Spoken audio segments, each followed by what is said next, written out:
I'm going to show you now how to fold a sweatshirt.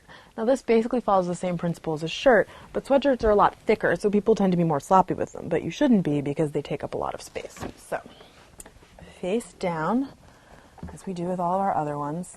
And sweatshirts are tough too because there isn't a lot of seaming to go by. Like here, it's gathered at the bottom. I can't really get it much flatter than this. But still, what you want to try and do is get it as flat as possible. And you do a fold in, and then you're going to fold the sleeve straight down because these are so bulky that you don't want to make two folds on the sleeve. You want to keep it as flat as possible. So you folded the sleeve straight down, flatten that out, and then you want to do the same thing on the other side. Got a little fold there, flat as possible. So you want to fit as much in your suitcase as possible. And again, another fold. You stretch everything out. Now you keep the hood out. You don't want to fold the hood in because that's just going to make it really, really bulky.